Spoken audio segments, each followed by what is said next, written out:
আমি এক নতুন পদ্ধতিতে দৈনিক রাশিফল বিশ্লেষণ করার সিদ্ধান্ত নিয়েছি। এটা হচ্ছে একটা ট্রায়াল মাত্র। আমি দেখতে চাই যে আপনারা এই জিনিসটাকে স্বাগত জানান কি না। যদিও রাশিফল বলা খুবই কঠিন ব্যাপার। আমি রাশিফলের ভিডিও যে শুনি না তা না, দু একটা শুনে দেখলাম, এগুলো কোনো কাজের না। আমার নিজের পক্ষেও রাশিফল বলা খুবই মুশকিল কাজ। কারণ হচ্ছে রাশিফল বলতে বোঝা যাচ্ছে রাশি, জন্ম সময়ে রাশিটা কোথায়, অর্থাৎ চন্দ্র কোথায়। এখন শুধু চন্দ্র দিয়ে তো আসলে ভাগ্য বলা যায় না, কারণ লগ্ন কোথায়, রবি কোথায়, অন্যান্য গ্রহ কে কোথায় আছে, সেখানে কোন গ্রহ তুঙ্গি, কোন গ্রহ নিঃস্ত, কোথায় অতিরিক্ত গ্রহ সংযোগের ফলে সমস্যা তৈরি হয়েছে, কী দশা চলে, এরকম নানান বিষয় যুক্ত হয়ে যায়। যার কারণে রাশিফল সেখানে কত পার্সেন্টই বা ফল দিতে পারে বা কত পার্সেন্টই বা মেলবে, আন্দাজে বলে তো মেলানো যায় না। লগ্ন হচ্ছে সবচেয়ে শক্তিশালী। লগ্ন সাপেক্ষে বলে কিছুটা মেলানো যেতে পারে, নক্ষত্র সাপেক্ষ মেলানো যেতে পারে, কিন্তু রাশিটা মিলানো খুব কঠিন। সেখানে দৈনিক রাশিফল যখন বলা হয়, সেখানে সবার সাথেই মিলতে পারে এমন বিষয়টা বলাই ভালো।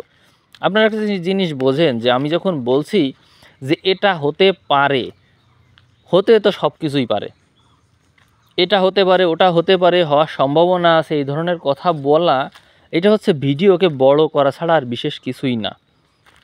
আমি এটা বুঝি, আর এই বুঝি বলেই আমি কিন্তু রাশিফলের ভিডিও দিতে চাই না।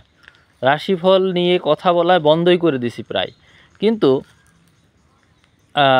মানুষ আসলে রাশিফল শুনতে চায়, এটা আমি দেখি। অনেকে প্রতিদিন রাশিফল দেয়, 1 ঘন্টা, 1.5 ঘন্টা, 1 ঘন্টা করে কথা যদি প্রতিদিন বলা হয়, এবং সেটা যদি শুধুমাত্র বকর বকর করাই, বক বক করা ছাড়া আর বিশেষ কিছু না, কারণ ওটা মানুষ শোনে ভিতরের ভয় থেকে। কিন্তু আসলে যেটা বলা হচ্ছে, এটা হতে পারে, ওইটা হতে পারে, হবে, এই ধরনের কথা বলার তো নাই। দেখা যাচ্ছে আমি প্রায় বছরখানিক, বহু বছর ধরে আমি এই রাশিফল দিয়ে যাচ্ছি, কিন্তু সেই শুরুতেও আমি বলতাম যে এটা হতে পারে, আজকেও বলছি এটা হতে পারে। তাহলে আমার রাশিফলের জ্ঞানের তো কোনো ডেভেলপমেন্ট হলো না। ঠিক এই কারণেই আমি রাশিফল নিয়ে কাজ করতে চাই না, যে আমি এখনও পর্যন্ত কোনো একটা জিনিস হবেই এই কথা যদি বলতে না পারি, তাহলে আমার কিসের রাশিফল।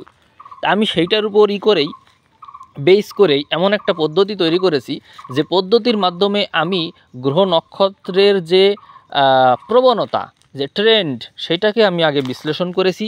তারপরে সেইটা শক্তিমত্তার ভিত্তি এবং নিউমারোলজি, এই দুটোকে আমি একত্র করেছি। তারপরে আমি রাশিফলের দিকে এগিয়েছি। তা আমি সেইটাই এখন বিশ্লেষণ করব আপনাদের সামনে। দেখেন আপনাদের কেমন লাগে এই সিস্টেমটা। এবং তবে প্রেডিকশনটা খুব বেশি বড় হবে না, অতি অল্প কথায় প্রেডিকশন হবে। এবং এই প্রেডিকশন কোনো বিশেষ কারোর জন্য না, এটা সবার জন্যই একই কথা। তা আপনারা একটু শুনে দেখেন। এখানে দেখতে পাচ্ছেন কেতু নির্দেশ করছে রবিকে, অর্থাৎ কেতু রবির নক্ষত্রে আছে, যার কারণে সে চেষ্টা করবে রবির মতন ফল দেওয়ার। এখন কেতু আধ্যাত্মিক নক্ষত্র হওয়ার কারণে সে যখন রবির মতন করে ফল দেবে, তার মানে যাদের ভিতরে দুশ্চিন্তা আছে, যাদের ভিতরে হতাশা আছে, সেই মানুষগুলো কিন্তু একটা আশার আলো পাবে। এই সময়ে আশার আলো পাবে। তার জীবনে দুশ্চিন্তা আসবে, হতাশা আসবে, সিদ্ধান্তহীনতা আসবে, কিন্তু রবির নক্ষত্রে থাকার কারণে তার ভিতরে এর থেকে বের হওয়ার যে প্রবণতা, সেটা থাকবে। অর্থাৎ আমি আকাশের দিকে তাকালাম, আকাশে আমি মেঘ দেখছি, সেই মেঘের পিছনে কি সূর্য আছে কি না, সেইটা কিন্তু সেই মেঘকে দেখে বোঝা যায়। একইভাবে কেতু এই সময়ে সূর্যকে নির্দেশ করার কারণে এই সময়ে ওই সামনে আমরা মেঘ দেখছি, কিন্তু তার আড়ালে যে সূর্য হাসছে, মেঘের আড়ালে সূর্য আছে, সেটা যার জীবনে এই সমস্যা সে বুঝতে পারবে। তার মানে কেতু যারা জর্জরিত ব্যক্তির সময় ভালোর দিকে, এটা বোঝা যাচ্ছে। এরপরে আমরা দেখব রবি শনির নক্ষত্রে।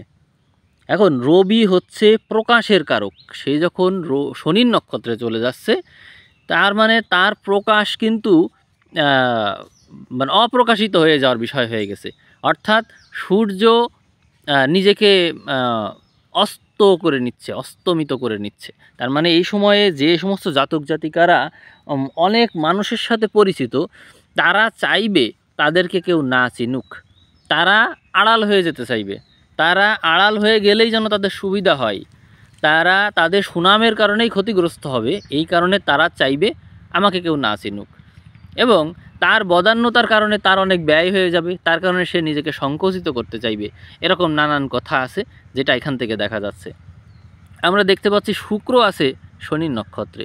শুক্র মানুষের ভিতরে ভোগ বিলাস বৃদ্ধি করে থাকে, তারপরে হচ্ছে যৌন সংযম বেশি করায়। কিন্তু যেহেতু সে শনির নক্ষত্রকে নির্দেশ করছে, এই কারণে এই অতি ভোগী মানুষই হয়ে যাবে যোগী, অর্থাৎ তার ভিতরে যোগীর স্বভাব দেখা যাবে। সেই মানুষই, সেই শরীর চাওয়া মানুষই, শরীরের প্রতি আকর্ষণ অনুভব করা মানুষই হঠাৎ করে শরীরের প্রতি বিকর্ষণ অনুভব করবে। এই ব্যক্তিগুলো একেবারেই হঠাৎ করে সন্ন্যাসীর মতন আচরণ করা শুরু করে দেবে। মানুষ আসলে তাদের হঠাৎ এই পরিবর্তন দেখে অবাক হয়ে যাবে। এরকম নানান কথা রয়েছে এর সাথে যুক্ত। বুধকেও দেখছি শনির নক্ষত্রে নির্দেশ করে। তার মানে বুধের ভিতরে রয়েছে বাচ্চা সুলভ আচরণ, কিন্তু তার এই অপরিপক্কতা হঠাৎই করে পরিপক্কতার রূপ নেবে। সে হঠাৎ করেই ম্যাচিউর হয়ে উঠবে। তার এই ম্যাচুরিটি অন্যদেরকে অবাক করবে। দেখা যাবে যে সে হিসাব নিকাশটা ভালো করছে, সে যখন পরিকল্পনা করছে তখন দীর্ঘমেয়াদী পরিকল্পনার চিন্তা করছে, সে তার আগে করে আসা যে সমস্ত কাজকর্ম ছিল সেইগুলোর ভিতরে সে ভুল লক্ষ্য করতে পারছে, এবং তার কারণে সে ভবিষ্যতে কীভাবে সিদ্ধান্ত নিলে ভালো হয় সেই ব্যাপারে কিন্তু ভাবনা চিন্তা শুরু করে দিবে। অর্থাৎ বুধের জাতক জাতিকা যারা আছে তারা কিন্তু এই সময়ে চিন্তা ভাবনার ক্ষেত্রে, চিন্তা ভাবনা তো তারা করেই, কিন্তু তাদের এই চিন্তা ভাবনাটা এবার শর্ট টার্ম না হয়ে লং টার্ম হবে, এটাও কিন্তু এখানে প্রকাশ পাচ্ছে। এবং এই বিষয়ে তো আরও কথা বলাই যায়। এদিকে মঙ্গলকে দেখছি বৃহস্পতির নক্ষত্রে। তার মানে মঙ্গল বৃহস্পতিকে নির্দেশ করার কারণে জাতক জাতিকাদের মধ্যে যে হঠাৎ রেগে ওঠার প্রবণতা তা কিন্তু নিয়ন্ত্রণে থাকছে। জাতক জাতিকারা যারা রোগ ব্যাধিতে মানে আক্রান্ত, যারা হাই প্রেশারের রোগী, বিশেষ করে রক্ত সংক্রান্ত যা কিছু আছে তা কিন্তু সমাধানের দিকে যাচ্ছে। অর্থাৎ যারা মাথা গরম করে ফেলে তারা মাথা ঠান্ডা রাখতে সমর্থ হবে এই সময়ে। এদিকে রাহু হচ্ছে লোভের কারক।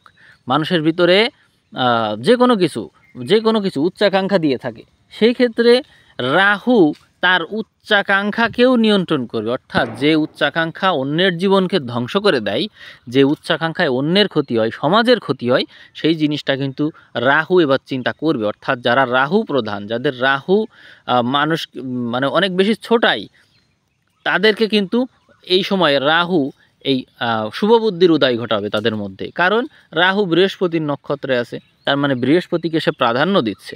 সেক্ষেত্রে রাহু প্রধান ব্যক্তিগুলো ভিতর থেকে একটু জাগ্রত হতে শুরু করবে। তার মানে মঙ্গল এবং রাহু এই দুই অবাধ্য গ্রহ, তারা বৃহস্পতির কাছে আত্মসমর্পণ করে দিছে। তো আত্মসমর্পণ করে দিলে কি হচ্ছে, তার নিয়ন্ত্রণ মেনে নিলে কি হচ্ছে, মানুষের ভিতরে যে রাগ আছে, তেজ আছে, তার প্রভাব কিন্তু পাওয়া যাচ্ছে। অর্থাৎ সেই প্রভাবটার যে বিরূপ প্রতিক্রিয়া তা কিন্তু সমাজে দেখা যাবে, যার কারণে তারা সংশোধন হতে বাধ্য হবে।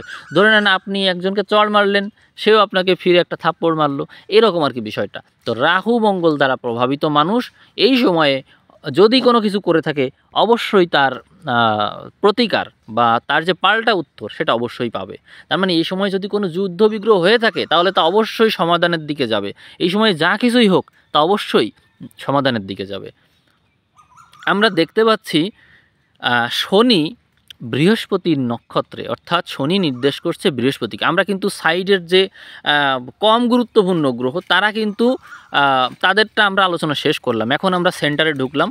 সেন্টারে আমরা দেখতে পাচ্ছি শনি বৃহস্পতির নক্ষত্রে, বৃহস্পতি চন্দ্রের নক্ষত্রে, এবং চন্দ্র আবার শনির নক্ষত্রে।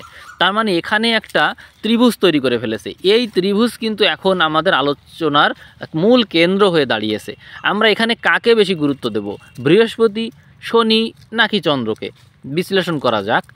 দেখুন শনি বৃহস্পতির নক্ষত্রে আছে, তার মানে শনি তার যে ন্যায়পরায়ণতা, সেই ন্যায়পরায়ণতার ক্ষেত্রে বৃহস্পতির জ্ঞানকে গুরুত্ব দিচ্ছে। শনির ভিতরে রয়েছে নিষ্প্রিয়তা, কোনো কিছুর প্রতি আকর্ষণ বোধ না করা, কিন্তু বৃহস্পতি তার ভিতরে উচ্চাকাঙ্ক্ষা দিয়ে দিচ্ছে। তার মানে শনি প্রধান মানুষ যারা আছে তারা কিন্তু এই সময়ে উচ্চাকাঙ্ক্ষী হয়ে উঠবে, এটা কিন্তু এখান থেকে বোঝা যায়। অন্যদিকে বৃহস্পতি যে জ্ঞানের কারক, সে চন্দ্রকে নির্দেশ করছে, অর্থাৎ চন্দ্রের প্রতি আকর্ষণ বোধ করছে, যার কারণে বৃহস্পতির জ্ঞান চন্দ্রের সৃষ্টিশীলতার দিকে আকর্ষিত হওয়ার কারণে জাতক জাতিকারা যারা বৃহস্পতি প্রধান আছেন তারা তাদের ভিতরে সৃষ্টিশীলতায় আরও বেশি সমৃদ্ধি দেখতে পাবেন। অর্থাৎ আপনার যে জ্ঞান আছে সেই জ্ঞান আরও সমৃদ্ধি করার বাসনা আপনার ভিতর দেখা যাবে। আমাদের এই যে জ্যোতিষশাস্ত্র যারা শোনে তাদের অনেকেরই বৃহস্পতিটা গুরুত্বপূর্ণ গ্রহ হিসেবে কাজ করে, যার কারণে তারা এই সময়ে প্রত্যেকেই নতুন জ্ঞান সংগ্রহের প্রতি অবশ্যই আগ্রহী হবে এবং নতুন জ্ঞান সৃষ্টি হলে তার ভিতরে একটা আনন্দের বোধ হবে। এই যে বৃহস্পতি চন্দ্রের প্রতি আকর্ষিত এই কারণে। অন্যদিকে চন্দ্র আবার শনির প্রতি আকর্ষিত, তার মানে চন্দ্রের ভিতরে কি রয়েছে? সৃজনশীলতা, এক্সপ্যান্ড করার ক্ষমতা, মুভমেন্ট, এই সমস্ত রয়েছে, চঞ্চলতাও রয়েছে, কিন্তু সে শনির প্রতি আকর্ষিত হওয়ার কারণে আপনারা জানেন যে শনির প্রতি চন্দ্র আকর্ষিত হতে চায় না, বরং চন্দ্র সবসময় ঘুরতে থাকে অতি দ্রুত, তার উপর দিয়ে যখন শনি যায় বা আশপাশ দিয়েও যায় তখন কিন্তু চন্দ্র খুব বেশি প্রভাবিত হয়। একেই তো শনি সাড়ে সাতি বলে। কিন্তু এই চন্দ্রই যখন শনির কাছে আত্মসমর্পণ করছে, শনির নক্ষত্রে অবস্থান করছে, সেক্ষেত্রে কি হচ্ছে? সেই ক্ষেত্রে কিন্তু চন্দ্রের ভিতরে নিজে থেকেই একটা মানসিকতা তৈরি হচ্ছে, যেখানে সে স্থির হতে চায়, নিজেকে সংশোধন করতে চাই, নিজের ভিতরে যত রকমের ছলনা কপটতা যা কিছু আছে সব কিছুকে সে আত্মসমর্পণ করে দিতে চায়, মানে সব কিছুকে সে ত্যাগ করে দিতে চায়, এরকম একটা মানসিকতা। তার মানে চন্দ্রপ্রধান মানুষ এই সময়ে বেশ সংযমী হবে, বেশ ন্যায়পরায়ণ হওয়ার চেষ্টা করবে। অর্থাৎ সে আগে যেরকম পক্ষপাতিত্ব করত, অনেক বেশি চঞ্চল ছিল, সেইটা থেকে সরে এসে সে কিন্তু স্থির হচ্ছে, যেটা অন্যদেরকে অবাক করবে। এখন আমরা এই সবগুলো গ্রহ নক্ষত্রের যে আচরণগুলো জানলাম, এই যে 29 তারিখ, 30 তারিখ, এই 31 তারিখ, এই সময় এগুলো হবে মিনে যতক্ষণ পর্যন্ত এরা আছে এরকম ঘটনা ঘটতে দেখা যাবে। তো সেই ক্ষেত্রে কোন গ্রহটা গুরুত্বপূর্ণ? আমাদের যে সেন্টার, এই সেন্টারে তো চন্দ্র, শনি, বৃহস্পতি এরা তো গুরুত্বপূর্ণ, কিন্তু তার মধ্যে আবার কে গুরুত্বপূর্ণ? আমরা চলে যাব নিউমারোলজিতে। নিউমারোলজিতে আমরা দেখতে পাচ্ছি 29 মার্চ 2025, সেখানে আমরা যদি এগুলো ক্যালকুলেট করি সেখান থেকে আমরা দুটো সংখ্যা পেয়ে যাই, 2 এবং 5। এই 2 নির্দেশ করে চন্দ্রকে, 5 নির্দেশ করে বুধকে। আমরা সেন্টারে বুধকে দেখতে পাচ্ছি না, কিন্তু আমরা সেন্টারে চন্দ্রকে দেখতে পাচ্ছি। তাহলে আমরা এখান থেকে স্পষ্ট হয়ে গেলাম যে এখানে চন্দ্র খুব গুরুত্বপূর্ণ। অন্যদিকে এটা আবার শনিবার, তার মানে শনিও এখানে সেন্টারে আছে। তাহলে আমরা বৃহস্পতিকে বাদ দিয়ে দিলাম, আমরা চলে আসলাম শনি এবং চন্দ্রে। তাহলে এইবার শনি এবং চন্দ্র এমন কোন দেবতা আছে যাকে নির্দেশ করে? দেখেন, শনিকে সৃষ্টি করেছে শিব, এবং শিবের কাছেই কিন্তু চন্দ্র রয়েছে, তার মানে এই সময়ের প্রধান দেবতা হচ্ছে শিব। এটা কিন্তু স্পষ্ট হয়ে গেল, এবং এই অমাবস্যাতে অনেকেই শিবের প্রতি অনেক আকর্ষণ বোধ করবে, এবং যারা মহাদেবের মেডিটেশনটা করবে তারা আধ্যাত্মিকতার ক্ষেত্রে অনেক অনেক বেশি দ্রুত এগিয়ে যাবে তার দিকে, তার এনার্জিকে অনুভব করতে পারবে। তো আমি আমার যে অ্যানালাইসিস, এখান থেকে আপনারা কিন্তু দেখতে পারলেন যে আমি কিভাবে সেন্টারে প্রবেশ করলাম এবং কোন দেবতাকে নির্দেশ করছে সেটাও কিন্তু এখান থেকে আমি বের করে নিয়ে আসলাম। তো আপনাদের এখন আমি রাশিফলের বিষয় যদি বলতে যাই, তাহলে দেখব যে চন্দ্র সবচেয়ে শক্তিশালী এখানে দেখা যাচ্ছে। চন্দ্রকে এই জন্য অমাবস্যা, যেহেতু চন্দ্র অনেক গুরুত্বপূর্ণ হয়ে উঠেছে। তো সেক্ষেত্রে আমরা চন্দ্র প্রধান কারা কারা আছে সেটা একটু খেয়াল করব। আমরা জানি যে কর্কটের প্রধান গ্রহ হচ্ছে চন্দ্র। আবার কারো জন্মছকে চন্দ্র দুর্বল আছে, সেও প্রভাবিত হবে নেগেটিভভাবে। দেখা যায় যে নেগেটিভলি প্রভাবিত হওয়ার কারণে তার মানসিকতায় নেতিবাচকতা, বিষণ্ণতা, হতাশা, নানা রকম সমস্যা দেখা যাবে।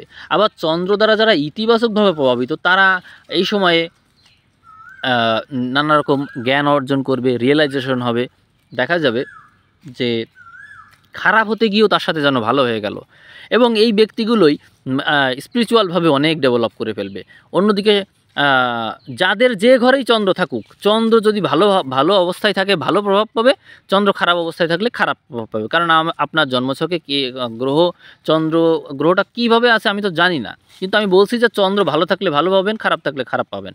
এদিকে আবার শনি আপনার জন্মছকে যদি ভালো অবস্থায় থাকে তাহলে ভালো পাবেন, খারাপ অবস্থায় থাকলে খারাপ পাবেন। বৃহস্পতির ক্ষেত্রটাও কিন্তু তাই হবে, কারণ এরা সেন্টারকে লিড দিচ্ছে। তো কেমন লাগলো এই রাশিফল অবশ্যই জানাবেন। ভালো থাকবেন।